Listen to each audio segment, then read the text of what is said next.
Кино слишком тяжелое, серьезное. Искусство, оно требует жертву тебе. Ты должен принадлежать ему, а не оно принадлежать тебе. Кино использует тебя в жизни, а не наоборот.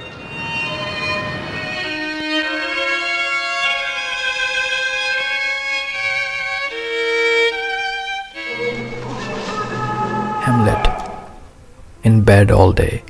Didn't get up at all.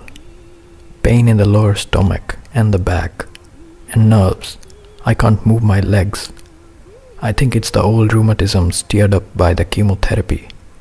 My arms are very painful too. It's like a kind of neuralgia. It feels like nuts. I'm very weak. Am I going to die?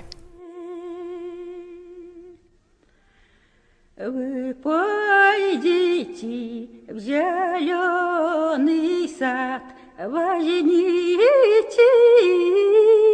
меня. 30 years ago today, Andrei Tarkovsky passed away in Paris, leaving a legacy of films ahead which he had carefully sculpted in time, which is something that is beyond my words to articulate. But after reading out loud from the last page of his journal entries, I am compelled to go back and look at something which possibly is the very first chapter in his cinematic journey. Of course, he was the co-director of the films like The Killers, which is an adaptation of a short story by Ernest Hemingway, and a docudrama called There Will Be No Leave Today. But it was this film that was the navigation compass for his voyage in time, which quite ironically is mentioned only once in his own book, Sculpting in Time, and a few more times in his other book, Time Within Time. The Steamroller and the Violin was his diploma film. It was a highly ambitious film, not only because it was 46 minutes long, twice the length of any diploma film, but also because it was quite evident that the 28-year-old Tarkovsky was a principled, audacious young man, never willing to budge if there was a risk of compromising his vision, which he pitched as follows. It will be a short feature film. My original idea was not to use this screenplay for a full-length feature. That would ruin the entire composition. The story in the film is very simple. The action takes place within one day. The dramaturgy is without sharp conflicts. It is non-traditional.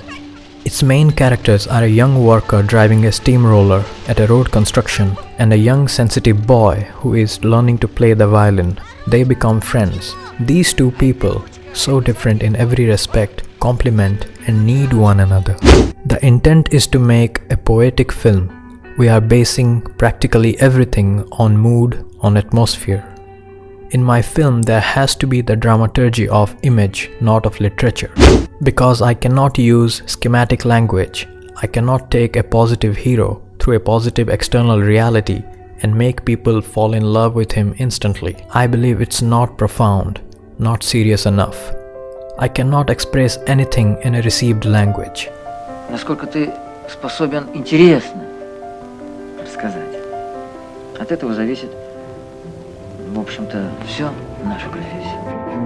And there begins his winding quest of creating his own language. And that's why we are able to talk about him today. Because any idea that is correctly perceived by the audience, in spite of the indirect treatment, is highly appreciated because it triggers the creative instinct of the audience itself.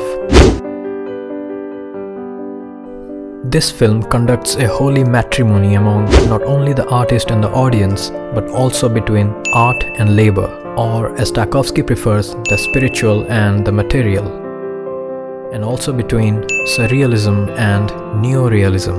Tarkovsky incidentally takes inspiration from these European films. Both in The Red Balloon and Steamroller and Violin, we have a young boy as protagonist, living in a big city, and we get to explore their urban environment through their perspectives. Both of them seem quite isolated, and because of which they start to develop somewhat of unusual friendships, one with a balloon and the other with a grown man. Both of them exhibit quite different behavior when compared to other kids in their surroundings. They don't like to mix with them because they have their own hobbies. One likes to hang out with his balloon and the other likes to hang out with his violin. These inanimate objects are also the extension of their minds. On the surface, it may not appear like that, but in reality, this is how they truly express themselves. Не увлекайся, Саша, не увлекайся. Что же мне с тобой делать, фантазер? Their sensitiveness invites them to escape into other dimensions. But can they escape the other kids from bullying them? Here, this inanimate object is also a conscious character. But here, they are separated by reality. And this bittersweet dynamic between this worker and the boy has a lot of similarities with this father-son dynamic of The Bicycle Thief. Both these films are set in an era of post-World War II, and both films depict the hardship that followed. It's not the major concern in this film, however, but we certainly get a taste of that. Ты что делаешь, негодник, а? Ты это что? Тебе, видно, даром хлеб достается? Или думаешь, батоны на деревьях, что ли, растут?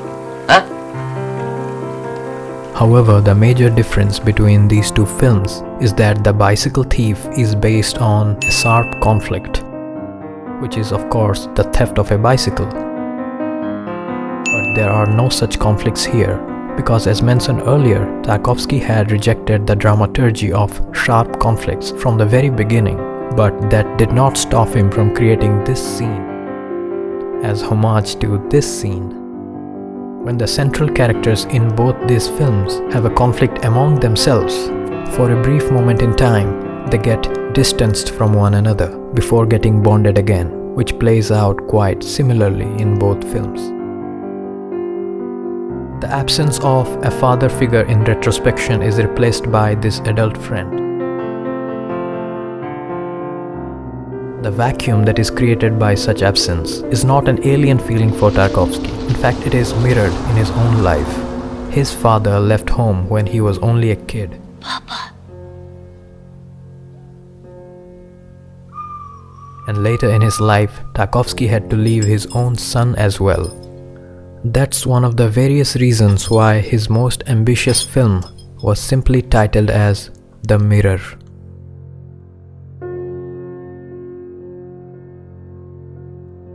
Nostalgia was about his period of exile, which was a painfully strange phase in his life, where he felt as if he doesn't belong to either of the countries, neither his homeland Russia nor Italy, the land of his refuge. And the only thing he could do is to try and keep on the flame of his memories.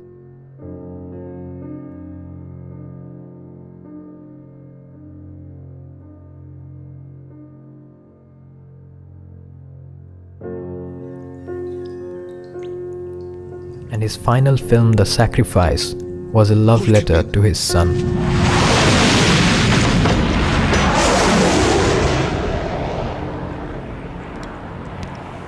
Tarkovsky had spent his childhood during the Second World War, and there is a subtle reminder of that as well. А вы на войне были? А? Были вы на войне? Был.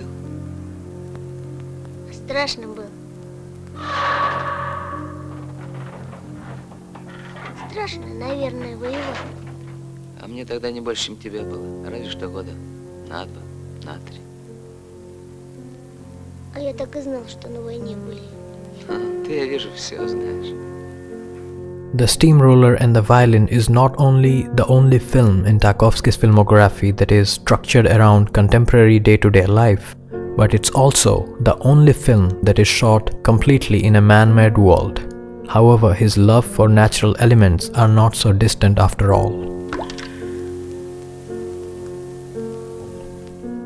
The rejection of tradition, or sharp conflicts in this case, makes paths for his films to explore our inner conflicts. Like in Solaris, he takes us light years away from Earth, only to reflect upon what it means to be a conscious human being. Tarkovsky was a very religious man, but he did not believe in the traditional practices. His approach to spirituality has always been aligned with his approach to art, just like Andrei Rublev in Andrei Rublev. It's as if Tarkovsky had to demolish all the established schools of thoughts in order to create his very own language. And if we think that, unlike his other films, The Steamroller and the Violin is the only film that does not explore any metaphysical themes, then we would be so wrong, as explained by the stalker himself. Оно из действительности-то менее всего связано. Вернее, если и связано, то безыдейно, механически, пустым звуком, без ассоциаций. И тем не менее музыка каким-то чудом проникает в самую душу. Что же резонирует у нас в ответ на приведенный к гармонии шум? И превращает его для нас в источник высокого наслаждения, и объединяет, и потрясает.